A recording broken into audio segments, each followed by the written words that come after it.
Mas hoy quiero agregar lo siguiente: cuando decidimos seguir a Cristo, tenga en cuenta que esta decisión lleva consigo persecución, lleva consigo agresiones, lleva consigo violencia, y el mismo Señor Jesús nos lo dijo.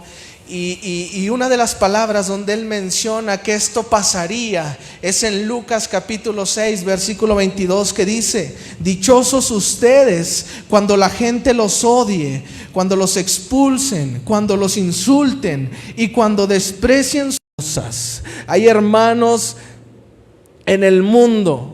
Se ha catalogado 10 países más peligrosos en el mundo, en donde nuestra iglesia también apoya a una misionera, a varios misioneros, al matrimonio.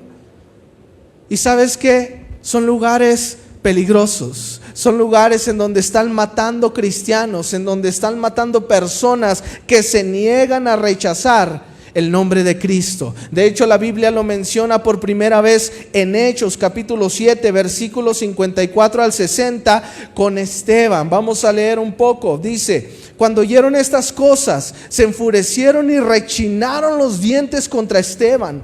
Pero él, lleno del Espíritu Santo, miró al cielo y vio la gloria de Dios y a Jesús de pie a la derecha de Dios. Entonces dijo: miren, veo los cielos abiertos y al Hijo del Hombre a la derecha de Dios. Pero ellos se taparon los oídos y dando fuertes gritos se lanzaron contra él. Lo sacaron de la ciudad y lo apedrearon.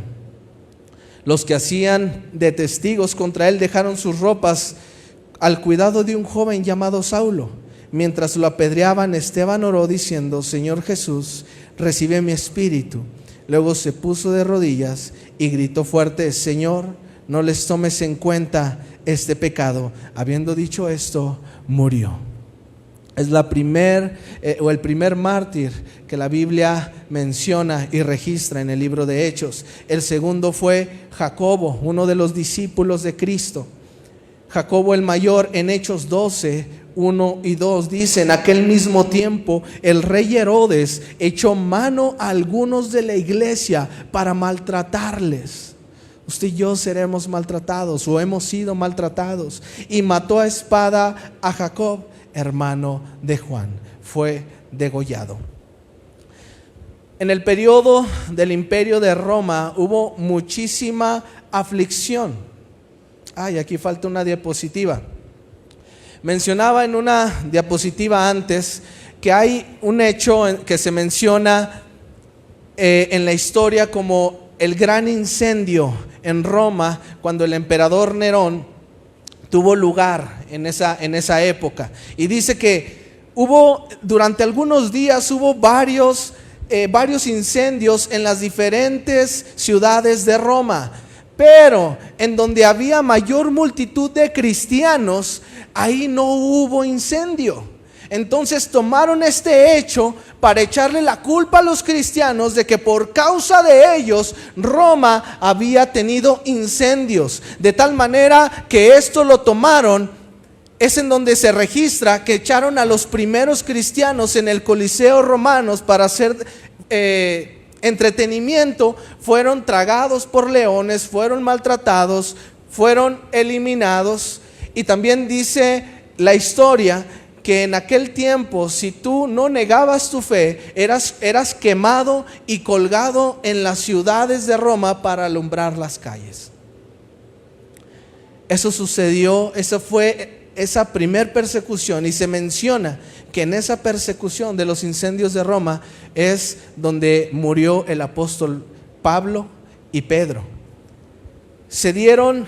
Fueron a través más o menos unos 2 siglos, un poquito más de 2 siglos, en la persecución de nuestros hermanos en Roma, porque se menciona que hasta el 300, el incendio con Nerón fue en el 64 después de Cristo, pero en el año 313 después de Cristo, cuando por el edicto de Milán hecho por Constantino y Licio legalizaron el cristianismo.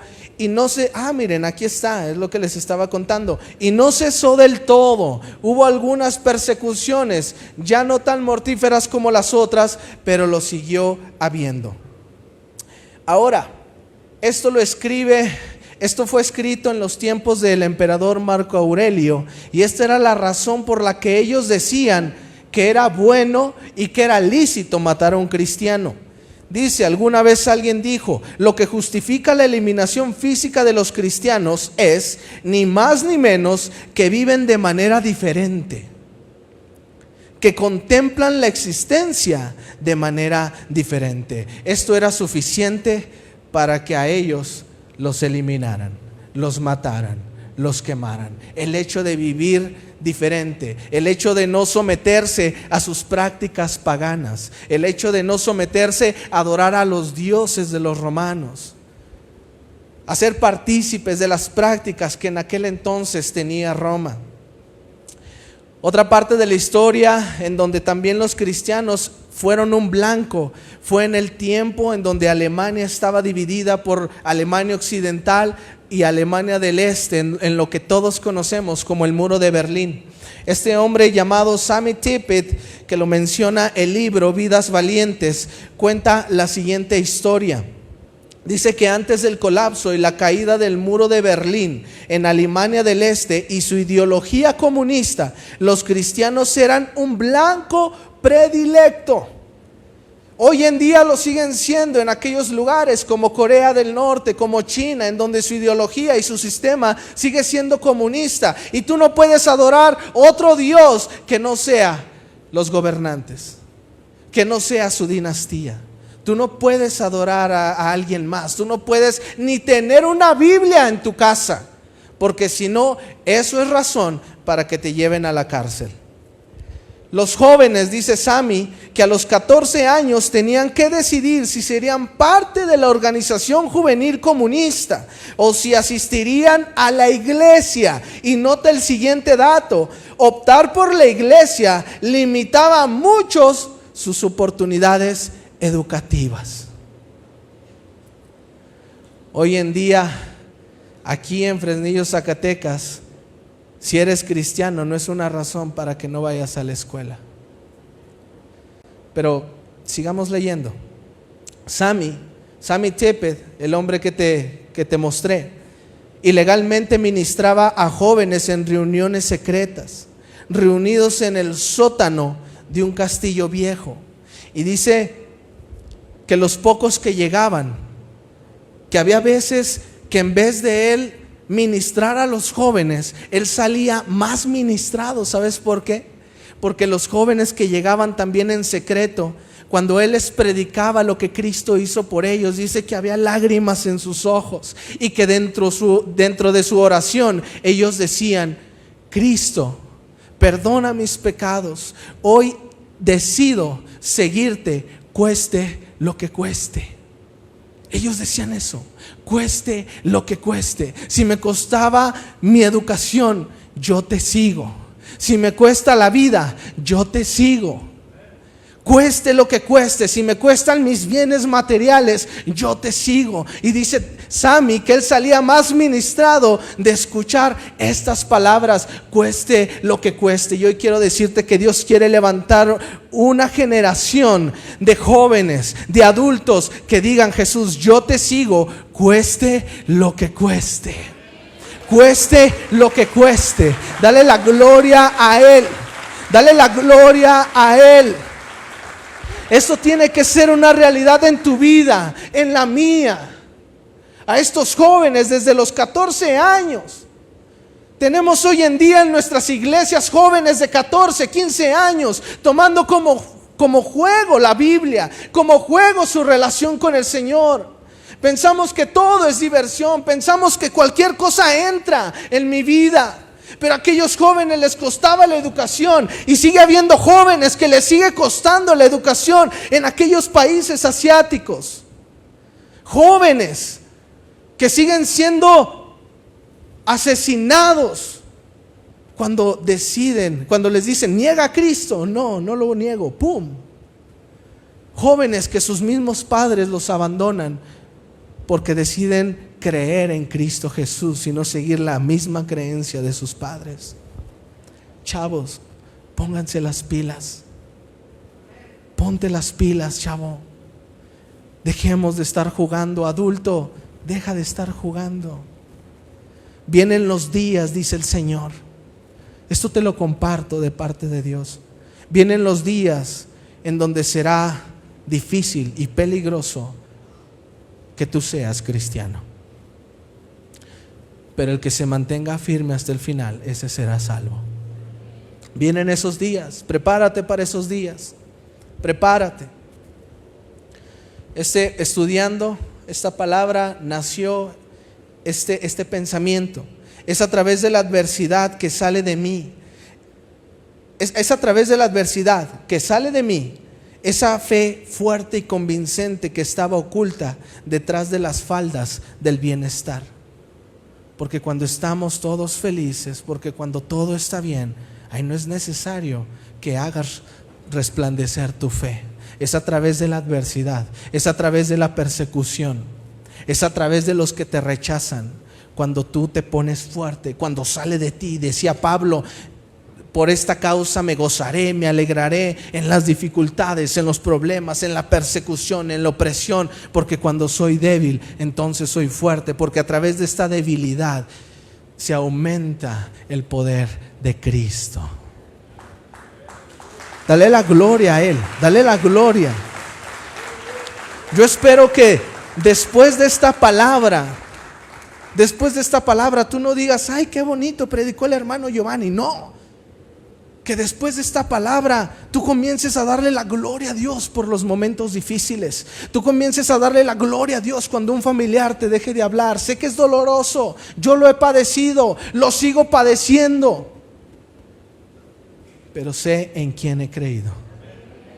Y sé que un día llegará ese día en donde el Señor haga salir toda intención y haga ver la verdad a todos aquellos que nos rechazaron, que decidieron no seguirle. Vivo con esa esperanza. La adversidad saca lo mejor de ti, ¿tú lo sabías? Y si no, alégrate cuando estés padeciendo estas cosas. ¿Cómo se viven las persecuciones actualmente? El total de primero quiero decir la fuente. Esto fue sacado de la página opendoor.com, en donde es un ministerio que ellos se dedican a estudiar, a analizar, a sacar estadísticas y aún apoyar a nuestros hermanos en el mundo para evitar muertes, para evitar conflictos hacia con los cristianos. Dicen ellos que el total de creyentes asesinados en el 2020 fueron 2,983 personas y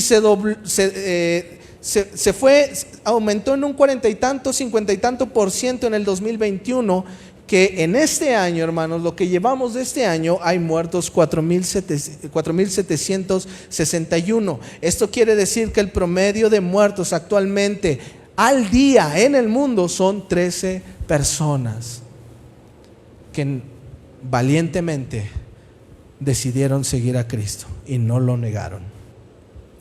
El COVID-19 fue usado en distintos países como una excusa para profundizar represión de nuestros hermanos cristianos, de los misioneros, entre otros hermanos creyentes.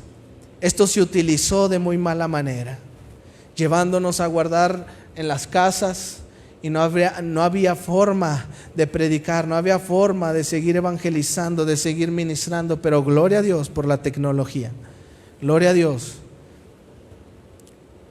¿Qué dice Open Door en México? La pandemia en México fue usada por el narcotráfico para consolidar su control. Líderes cristianos que se rehusaron a someterse a su voluntad fueron agredidos.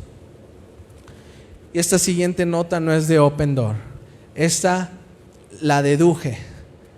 Tenemos amigos pastores en otras ciudades de México, y cuando platicamos de lo que fue el tiempo de pandemia, todos nos han dicho lo mismo. Todas estas cifras que te di se le suma, aquellas personas que, tomando como pretexto la pandemia, se volvieron atrás. ¿Conoces a alguien así? ¿Tienes un amigo, un familiar, una persona que tomó de pretexto el COVID para que hoy en día no asista a la iglesia y quizá ya sabes que se volvió al mundo? Esto es lo que sucedió. Y sucedió en todas las iglesias de México. hermanos que no volvieron, hermanos que tomaron pretexto, la infección, y decidieron volver atrás. Hay un síntoma que ya hace años que se ha estado manifestando, que lo he notado en diferentes lugares. Y este síntoma se llama el síntoma de la nueva iglesia, o le he puesto el síntoma de la nueva iglesia. Porque ver cómo ha padecido la iglesia en aquellos días y cómo se padece hoy en día, que realmente se podría decir que gracias a Dios aquí en México tenemos tanta libertad y a lo mejor eso nos hace daño. Pero también, si no nos afecta el hecho de creer a Cristo, la iglesia no está predicando.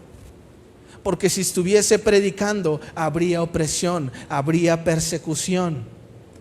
Este síntoma se lleva a cabo en los lugares, primero, en donde no hay persecución ni opresión a la fe de la persona. ¿Qué quiere decir? Ya lo dije anteriormente, que la persona no está predicando, no habla de Cristo. El siguiente, ¿dónde se da el síntoma de la nueva iglesia? Donde no hay madurez espiritual y la persona sigue siendo llevada por cualquier viento de doctrina. Hablábamos de Roma, hablábamos del muro de Berlín, en donde la gente no iba a ceder. No iba a ceder su fe, no iba a ceder a hacer algo que conllevaba una mentira, no iba a hacer algo que conllevaba fallarle al Señor y decidía morir. Pero hoy en día lo que vienen y nos dicen, eso creemos. Lo que nos vienen y nos dicen que es posible hacer, que yo como cristiano, ¿qué tiene de malo? Decidimos no madurar. Y yo he escuchado cada vez a nuestro pastor que predica aquí, que como él tiene la intención de que usted y yo maduremos en el evangelio, para que no llegue cualquier persona a decirnos algo diferente. Que no veamos en el internet algo diferente y que por lo tanto vengamos a experimentarlo aquí, en donde verdaderamente a ti y a mí nos conocen. La siguiente, donde a la persona se le consuela de que se burlan de ella por ser cristiana. He estado en lugares en donde a los jóvenes se les llama al altar para ministrarles porque les hacen bullying en la escuela. Diría uno, manda fuego, Señor. Le voy a dar un zape al chavo que venga que ore por eso. Eso es necesario que suceda, hermanos, adultos y jóvenes. Es necesario que suceda. Es necesario, Jesús lo dijo, vas a padecer. El estar hablando de Cristo, vas a padecer. Pero la nueva iglesia los ministra para que se sientan consolados, que no se sientan tan mal, que no se sientan rechazados. He padecido eso, hermanos. Ahorita te voy a contar, quiero seguir. En la nueva iglesia los unos se quejan de que los otros no dan ejemplo. No te quejes, hermano. No seas de esa nueva iglesia. No le eches la culpa que porque el otro lo hace y a ti, como a ti te regañaron y al otro no lo han cachado. No. Jóvenes, no le eches la culpa a tu papá. Es que mi papá no vive como dicen en la iglesia. Tranquilo, eso no es excusa. Quiero decirte que así como tu papá un día estará frente al trono dando cuentas, tú también las vas a dar. Y Dios no le va a decir, tienes razón, mi hijo, tu papá no te dio el ejemplo. No, tú conoces el evangelio. La salvación es personal hasta cierto punto. Tú no tienes por qué echarle la culpa. La misma Biblia lo dice, que el pecado cada quien va a cargar con su propio pecado. No serás juzgado por el pecado de tus padres, ni tus padres por el tuyo, hijo y padre también. Cada quien tiene que caminar en Cristo. Sean hijos, sean padres, para la gloria de Dios. Mis papás nunca me acompañaron a la iglesia, chicos. Yo conocí a Cristo a los 19 años y nunca anduve detrás de las faldas de mi mamá para que me llevara a la iglesia. En el momento en el que conocí a Cristo me tocó tanto, mi vida era un caos, que decidí seguirlo. Si hubo veces en donde predicaban sobre la familia y ministraban, y padres, tráiganse a sus hijos, oren por ellos. Yo estaba solo en ese momento. Sí, lloré, me escondía detrás de los pilares que había en aquella iglesia y lloraba y le decía: Padre, ¿por qué mis papás no están aquí? Pero escuchaba la voz preciosa del Señor que me decía: yo soy tu papá, yo soy tu líder, yo soy tu pastor, yo soy aquel que te va a cuidar. Aunque mi padre y mi madre me dejaren, con todo, Jehová me recoge. No crecí con mis papás, hermano. Te doy la gloria, Señor, porque es por gracia de Él. Mis papás no me empujaron, y le doy la gloria. Pero hoy tengo una encomienda: enseñar a Salomé a que también siga a Cristo cuando Janet o yo ya no estemos. Esa es tu encomienda, papá. La nueva iglesia también se da en que las personas tienen duda de lo que es o no es pecado. Por lo tanto, hacen lo que ellos creen. Ya ni la Biblia la ponen por intermediaria, como un filtro. Siguiente, personas que no rinden cuentas. Al fin y al cabo, ir a la iglesia me evita una mala conciencia. Yo recuerdo que mi papá, cuando éramos católicos o creíamos que éramos católicos, no íbamos a la iglesia los domingos, pero nos llevaban a las 9 de la noche a persinar, y eso limpiaba nuestras conciencias. No vivas de esa manera. Hermano, nosotros venimos de Zacatecas y vamos a seguir viniendo cuando no esté el pastor, cuando esté el pastor, cuando falte alguno de ustedes. Vamos a seguir viniendo, porque no estamos aquí por el pastor, estamos aquí para alabar a Cristo. Estoy aquí para honrar a mi Cristo, para honrar su palabra, para ser una persona madura, para ser un cristiano firme, que no necesito de mi pastor para que me eche rienda, para que me diga: no hagas esto, no hagas lo otro. No, para eso buscamos al Señor, que dice su palabra que Él diariamente te imparte sabiduría sana para que tú sepas elegir entre lo bueno y lo malo. Dice Pablo: no todo te es lícito, todo te es lícito, pero no todo te conviene. Todo te es permitido, pero no todo te edifica. También en la nueva iglesia se da que padres o hijos, tolerando las mentiras de sus hijos o de sus padres, disfrazando el mal acto como ayuda. Eso se da en la nueva iglesia. Y su relación con Cristo te está costando al familiar, por tratar de mentir juntamente con tu hijo, hijo con tu padre, esposos con tu esposa, esposa con tu esposo, porque hay esposas que cubren el mal del esposo. Hay esposas que que no sepan de su esposo, no dicen nada. Algo le dijeron a mi esposa apenas nos casamos. Mi pastor en aquel entonces le dijo a mi esposa: yo sé cómo es Giovanni, y de una vez, Janet, te voy a decir que no le solapes nada. Si no quiere ir a la iglesia, llámanos. Si no quiere servir, llámanos, pero jamás le andes solapando. Hoy en día, mis hermanos, me han tenido que disciplinar. ¿Sabes por qué? Porque mi esposa chismeó. Amén, amén. He tenido que aprender a decirle: gracias, Señor, porque de que mi esposa no haya dicho, nadie me pudiese haber ayudado. Tú tienes que llegar a esa madurez, esposa o esposo, padre o hijo. Y por último, en la nueva iglesia se da que decimos: en la iglesia soy espiritual, fuera de ella no soy tan religioso. Cristo se vive aquí y allá afuera. Es más, te voy a decir una cosa: allá afuera es el lugar en donde en verdad tienes que estar predicando, en donde en verdad tienes que seguir. Gracias a Dios por nuestro negocito de las galletas, porque es una excusa para llevar el evangelio. Hemos estado orando por personas que llegamos a venderles las galletas. Les predicamos a Cristo, oramos, y ahí el Señor nos revela cómo eso solamente es un pretexto. Tú y yo tenemos que ver nuestro trabajo como un pretexto para predicar a Cristo. Y Pablo lo dice así en Romanos 1:16: porque no me avergüenzo del evangelio, porque es poder de Dios para salvación a todo aquel que cree. La palabra poder en el original significa dinamita, porque es dinamita de Dios, es poder, es una explosión de Dios para salvación a todo aquel que cree. Dios desea una generación que le siga, cueste lo que cueste.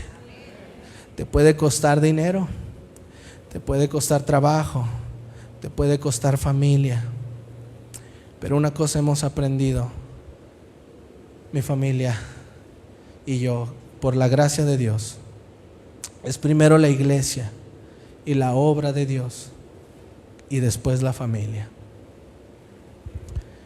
Y Dios desea esa generación. El Señor quiere que te levantes hoy. Hay 5 características que lleva esta generación que Dios desea aquí en Auditorio Vida levantar. La primera, una generación que no se avergüenza, una generación que no le dé pena hablar de Cristo. Cuando acepté al Señor Jesucristo, al año de aceptar al Señor Jesucristo, entré, en aquel entonces entré a una preparatoria diferente a la que estaba, y yo viví esta parte, porque en una de esas pláticas se dio que me preguntaron: ¿y qué religión eres? Y a mí me dio pena, hermano. Me dio pena decir que era cristiano, porque yo había visto cómo rechazaban a otros. Y les dije: si te digo, ¿no me dejas de hablar? Sí, dinos, les dije, soy cristiano. No te preocupes, no te vamos a dejar de hablar. Me sentí un tonto, hermano. Me avergoncé. Y todavía ahorita que se los cuento en serio, me siento avergonzado, hermano. Porque después de lo que Dios había hecho en mi vida, de probar la hermosa presencia de Dios, aún así me daba pena decir que era cristiano. Y Dios casi siempre ha utilizado a inconversos para hablarme duramente. Y recuerdo que teniendo una plática de esto que pasó en la preparatoria con otro amigo, fíjense que me reprendió. El Señor me reprendió a través de él y me dijo, aquí les puse: si vas a hacer algo, sé el mejor de todos. Pero la manera en la que mi compa me dijo fue: si vas a ser cholo, sé el mejor cholo de Zacatecas. Deja de estarte avergonzando.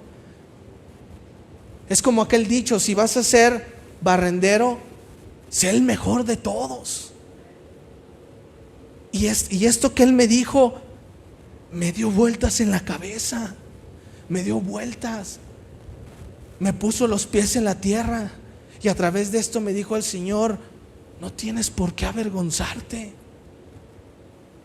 Mi nombre es sobre todo nombre. Crees en un evangelio que convierte vidas.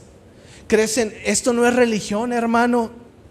Yo no daría ni un quinto por ir a predicarle de religión, pero estoy aquí porque estoy seguro que estas palabras que le estoy hablando puede convertir al peor asesino y hacerlo el hombre más amoroso de este mundo.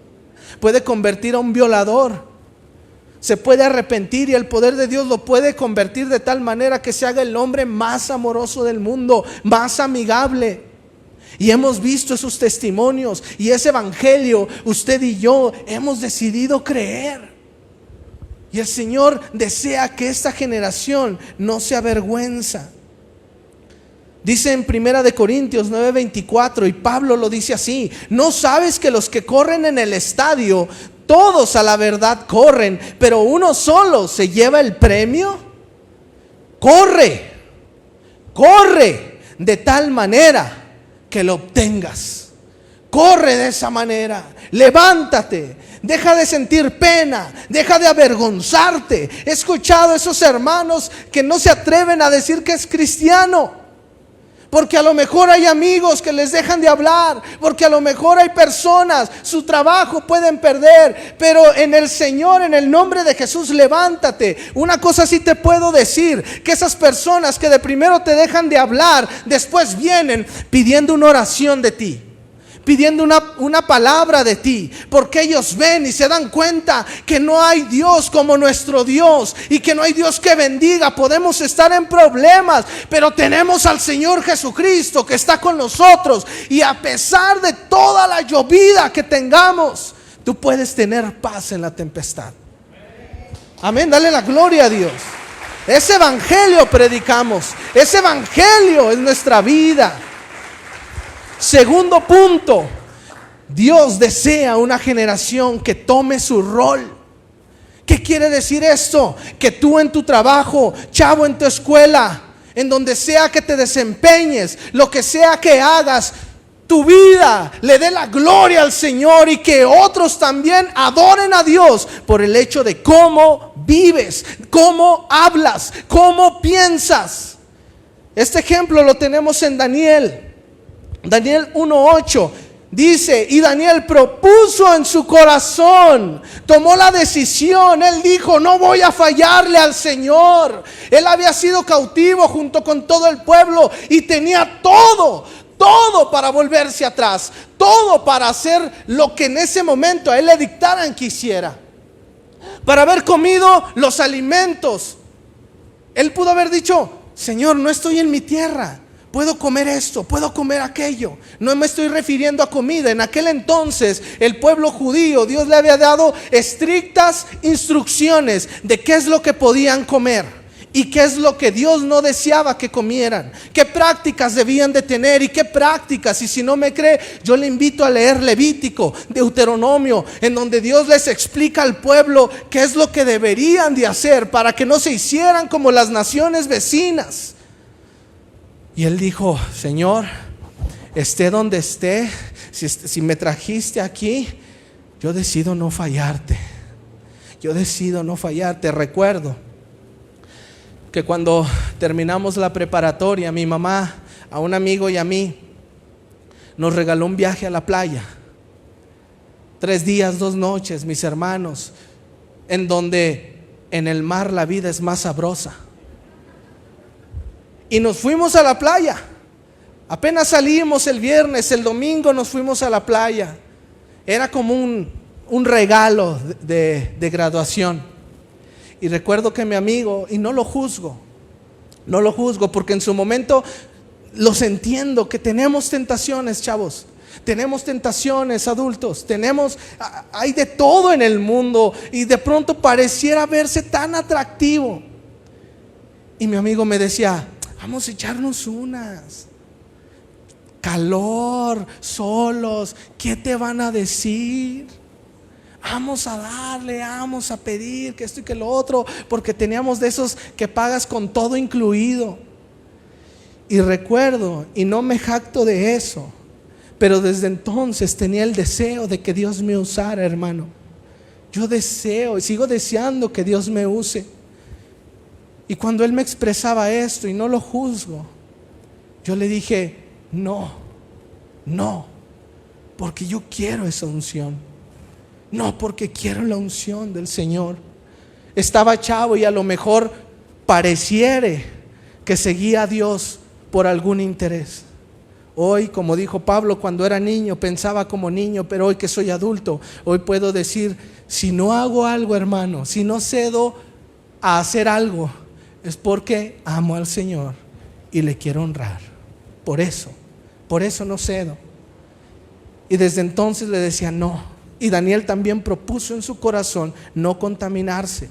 De tal manera que cuando usted sigue leyendo en el libro de Daniel, dice que el rey Darío, después de sacarlo del foso de los leones y verlo completo, de ver la manifestación de la gloria de Dios en la vida de Daniel, dice, esto no lo escribe Daniel, lo escribe el rey Darío: de parte mía es puesta esta ordenanza, que en todo el dominio de mi reino todos teman y tiemblen ante la presencia del Dios de Daniel, porque Él es el Dios viviente y permanece para todos los siglos, y su reino no será jamás destruido, y su dominio perdurará hasta el fin. No son palabras de un cristiano, hermano. No son palabras de un cristiano. Dale la gloria a Dios, porque El no creyente, cuando tú manifiestas la gloria de Dios en tu vida, cuando tú vives el rol que tienes como hijo de Dios, esto alaba al Señor a través de una persona que no confiesa a Cristo. La tercera característica, Dios desea levantar una generación que sea influencia. No que te dejes moldear, no que te dejes influir, no que sigas a los demás, no que pienses como los demás. El Señor quiere que tú influyas, quiere que tú lleves su palabra, quiere que tú vivas la vida de Cristo, que tú hables como lo haría Cristo, que tú pienses como lo haría Cristo. Dice, de hecho, el mejor ejemplo de esto lo tenemos en Cristo Jesús. Porque en aquel entonces Cristo rompió todas las ideas, todos los estándares de lo que se esperaba que fuese un Mesías. Los judíos esperaban un Mesías que se levantara en armas, que juntara a 2-3 grupos guerrilleros y que fueran y eliminaran a las tropas de Roma. Ellos esperaban un Mesías de esa manera. Pero el Señor Jesucristo les dijo: yo no he venido a crear ese reino. De hecho, dice la palabra que después de un milagro entendió que un grupo de personas que le seguían lo iban a tomar para hacerlo como rey. Y dice la palabra que él huyó solo, porque él no venía a actuar de esa manera. Él venía a mostrarnos un reino diferente. Él venía a mostrarnos una vida diferente. Dice la palabra en 1 de Pedro 2:23, porque obviamente por tantas agresiones, por muertes que le daban a los mismos judíos dentro de la opresión de Roma, era para enojarse, era para levantarse en armas. Pero dice Pedro, quien cuando le maldecían no respondía con maldición. ¿Qué quiere decir? Que Cristo Jesús no se amoldó al tiempo actual. ¿Qué quiere decir? Que a Jesús no le levantó ira como aquellos judíos tenían contra Roma. Cuando padecía, no amenazaba como aquellos. Él vino a romper moldes, sino que encomendaba la causa al que juzga justamente. Por lo tanto, y te puedo decir, no tienes que moldearte al mundo actual, no tienes que seguir las ideas de otros. Estamos invadidos en redes sociales, en plataformas digitales, de ideologías, de ideas que ninguna tiene que ver con la palabra de Dios. Yo sé que tú sabes de qué hablo.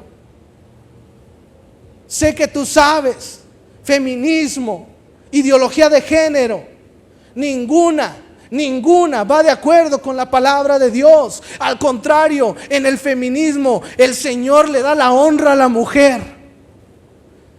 En Roma, si tú te pones a investigar, las mujeres romanas se convertían al cristianismo. ¿Sabes por qué? Porque ellas veían que los hombres cristianos atendían a sus mujeres, amaban a sus mujeres, cuidaban a sus mujeres y a sus hijos. Los romanos tenían a la mujer como un objeto sexual. Los romanos tenían a la mujer como un objeto de burla, que solamente era para tener a sus hijos. De hecho, de ese tipo de cosas vienen muchas de nuestras festividades. El 14 de febrero viene de las prácticas que se hacían en Roma. No te estoy diciendo que no lo festejes, simplemente te estoy contando la historia. El 14 de febrero viene porque la realeza romana mandaba a pedir varias mujeres de 13, 14 años para tener relaciones con ellas. De ahí viene el 14 de febrero. La mujer era un objeto sexual. Pero el Señor le dice a los hombres: si tratas mal a tu esposa, tus oraciones no van a llegar a mí. Si no la tratas como un vaso frágil, no esperes que yo te escuche. Van en contra. Por eso te digo, no tienes que seguir las ideas de otros. No tienes que hablar como hablan otros. No tienes que hablar de la misma manera. El Señor te quiere enseñar un vocabulario. Yo le digo a mi esposa que a mí me encantaban las groserías. Me encantaba decir groserías. Es que tenía amigos que decían groserías con tanta gracia y me hacía tanto reír. Pero cuando llegó el Señor Jesucristo, me dijo que toda palabra corrompida que salga de mi boca será juzgada en el cielo. Y por su gracia fue que lo primero que cesó fueron las groserías. Y me mostró que podíamos hacer reír a las personas sin la necesidad de algo en doble sentido, de un chiste negro, sino que hoy podemos hablar con tanta libertad. Y le doy la gloria al Señor, porque una de las cosas en donde se me salía todo era cuando me pegaba, y más aquí en el codito que da calambres. Así de que, ay, hijo de esto y lo otro. Ay, gracias a Dios, porque un día escuché a unos hermanos en Zacatecas que dijeron: cuando te enojes, comienza a decirle a Dios que lo amas.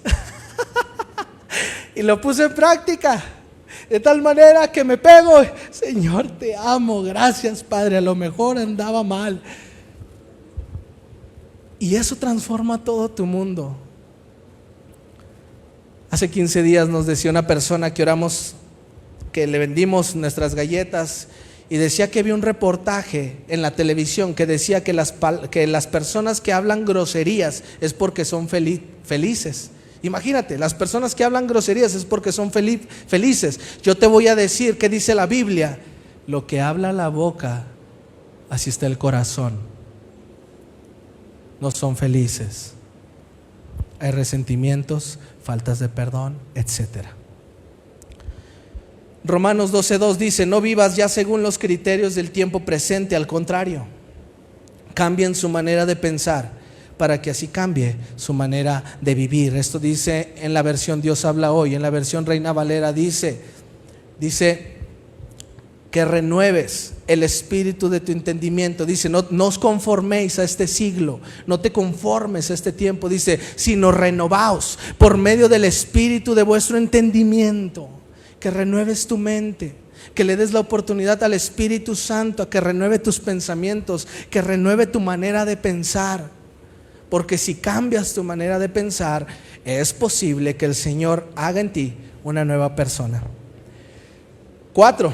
Una generación que es luz. Dice la palabra en Mateo 5, 14, 16: vosotros sois la luz del mundo. Una ciudad asentada sobre un monte no se puede esconder, ni se enciende una luz y se pone debajo de un almud, sino sobre el candelero, y alumbra a todos los que están en la casa. Así alumbre vuestra luz delante de los hombres, para que vean vuestras buenas obras y glorifiquen a vuestro Padre que está en los cielos. En este pasaje yo detecto dos cosas, porque si dice para que vean vuestras buenas obras, déjame te cuento una historia. Hace algunos años me operaron de los ojos, yo usaba lentes. Fuimos con un programa de allá de una persona de Zacatecas, y mi mamá me acompañó. Y recuerdo que ya de regreso convivimos con muchas personas, conocimos muy buenas personas, la llevamos muy bien, íbamos cotorreando en el camión. Pero en una de esas tuve un problemita con mi mamá. Y recuerdo que mi mamá algo me pidió, algo me dijo que hiciera, y pues yo renegué. Y le dije: no mamá, pero es que mira que esto y que el otro. Y cuando las personas que estaban al lado me escucharon: ¡ah! Giovanni, no puedo creer que tú seas así. Y yo así como que, ay, todo apenado. Y dije: Señor, pues ¿por qué las pones a que me vean? Atrás de nosotros venía un chavo que se la pasó renegando todo el camino, que nos bajábamos a comer y el chavo no se bajaba a comer. Y decía: pues pobre chavo, ¿verdad? De andar enojado con la vida, quién sabe qué pasará. Pero yo dije: ¿por qué pones la mirada de ellos en mí? ¿Por qué, Señor? Yo renegaba. Y cuando le dije eso, escuché audiblemente, porque Dios es real. Tú puedes escucharlo. Tú también puedes escucharlo. Y en ese momento, cuando le hice esa pregunta, Dios me respondió: pongo los ojos de estas personas en ti, porque quiero un adorador hecho y derecho. Tú sabías que cuando Dios te pone dentro de una multitud, tú eres el único cristiano y Dios te pone dentro de una multitud de no creyentes, es porque tienes la encomienda de parte de Dios de reflejar la vida de Cristo. ¿Tú sabías eso? Eso es lo que dice este versículo, para que vean vuestras buenas obras. Lo primero, deduzco que Dios te pondrá con otras personas para pulir tu vida. Otras personas te van a decir qué es lo que estás haciendo mal, aunque para ti no parezca mal, pero Dios las va a usar para que comprendas, para que entiendas. Dice, yo te enseñaré y te haré entender los caminos en donde debes de andar. Y Dios utilizará personas, y por eso te pone a veces. ¿Te has preguntado por qué tú eres el único cristiano en cierto lugar? Yo siempre me pregunté, fíjate que fue curiosa mi vida. Tanto en la prepa como en la universidad, yo fui el único cristiano en mi salón. El único. Y yo sí le hice esa pregunta a Dios: Señor, ¿por qué no hay más cristianos? Y me dijo, porque a ti te he dado la capacidad para que muestres mi vida, para que tú le enseñes a otros que una sola persona puede cambiar la atmósfera del lugar. Tú dirás, ¿cómo? Tuvimos la oportunidad en el 2019, en diciembre, de poder llevar juguetes a niños. Hicimos una tocada allá en Zacatecas, reunimos juguetes. Y vino una persona que era como que líder de un grupo de chavos que llevaban en diciembre juguetes al hospital a otros niños y no eran cristianos. Me dijeron, oye, ¿te parece si llevamos tus juguetes allá? Vamos juntos. Fuimos, Janet y yo. Janet no se pudo bajar porque teníamos a la niña pequeña, y me bajé con ellos. Y recuerdo que mientras estábamos todos ahí, todos estaban hablando, pues como comúnmente hablan las personas, sus groserías, sus cotorreos. Y recuerdo que al entrar al hospital, al llegar al primer niño que me tocó, porque varios estaban tomando su juguete e iban a diferentes salas, al primer niño que me tocó fui. Y no solamente le di el juguete, le dije a su mamá, ¿me deja orar por ella? Sí, claro, oramos por ella. Y yo noté, hermano, cómo toda la atmósfera cambió, porque todos me empezaron a ver que oraba por la gente. Y en ese momento, a partir de ese primer niño, nadie volvió a decir groserías, nadie volvió a burlarse de otro. Se sintió una armonía entre el grupo, de tal manera que cuando ellos iban con sus niños, Giovanni, ¿vienes a orar por él? Giovanni, ¿vienes a orar por él? Y no le estoy hablando de mí, ni me estoy jactando, sino le estoy diciendo que usted, si vive como un hijo de Dios, si predica a Cristo, si toma su rol, si no se avergüenza, usted, sea quien sea, en el lugar que sea, puede transformar la atmósfera de ese lugar. La atmósfera. No me digas que soy el único cristiano, es que soy el... No. Usted y yo son mayoría, usted y Dios son suficiente. Usted puede hacer que el Señor cambie la influencia del lugar. Dios te pondrá como el foco de atención para que manifiestes la vida de Cristo. Tú puedes lograrlo. Si dices, es que no he podido, ahorita vamos a atender al último punto, vamos por ahí. Si tú dices, se me ha complicado mucho, Giovanni, me ha sido difícil, hay pecados que todavía están al flote de mi alma, estoy lastimado por estas cosas, no he podido perdonar a tal persona, no he podido sanar esto, ¿cómo abandono aquello? Uno de estos puntos es una generación que permanece, pero mira la manera en la que Dios quiere que permanezcas. Hoy te podría decir, lee la Biblia, ora, y sí, son cosas que tú y yo tenemos que hacer diariamente, pero si Dios espera algo de ti, es esta actitud.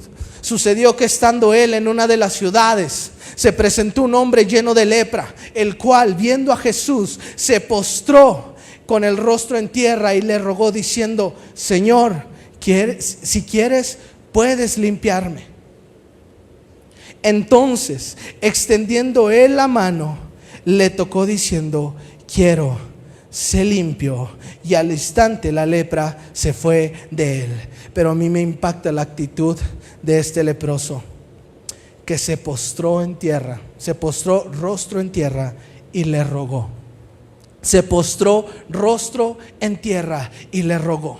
la actitud que tú y yo debemos de tener para que la gracia de Dios abunde en nuestra vida, nos dé la victoria, nos haga permanecer hasta aquel día que seamos llevados y encontrados en las nubes con Cristo. Es una actitud en donde diariamente tú estás postrado, tú estás con un corazón contrito y humillado, reconociendo que eres un pecador, reconociendo que necesitas de Él, reconociendo que si no fuese por Él, tu vida será un caos, que si no fuese por Cristo, tú podrías decir una cosa, podrías hacer otra, podrías maldecir a aquel, podrías pelearte con aquel, pero le dices: Señor, vengo a ti, porque si no te tengo, porque si no vienes a mi lado, entonces mi vida se descarrila, mi vida se destruye, será un caos, Señor.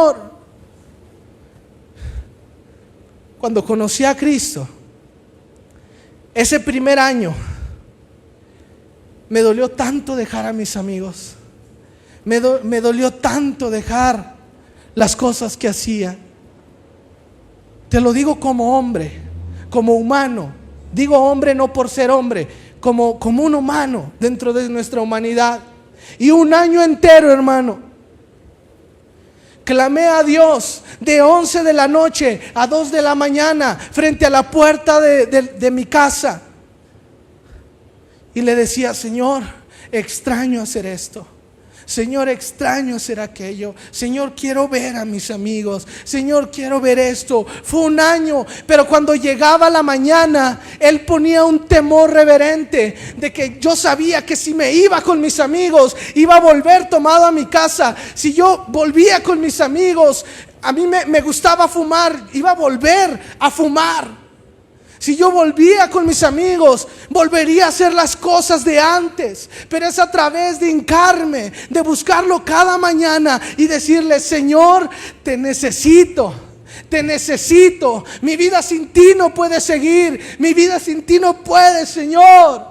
Tiendo a ser bien enojón, tiendo a deprimirme, Señor. Pero si tú estás, dice tu palabra, que tú conviertes la tristeza en gozo, Señor.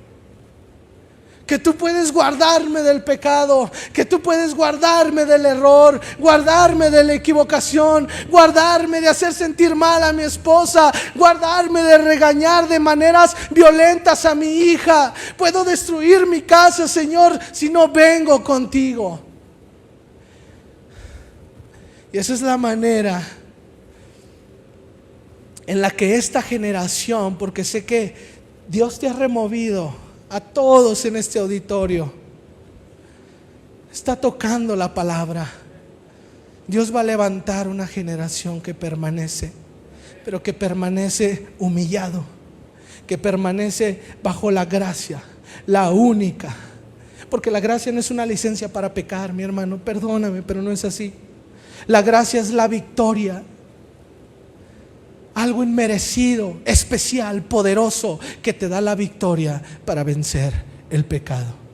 Y gracias a esa gracia es que venzo día a día mis errores, mis malas decisiones, y me venzo a mí mismo. Decido tomar mi cruz cada día, seguir a Cristo y no volver atrás. ¿Tú puedes decir lo mismo? Ponte de pie.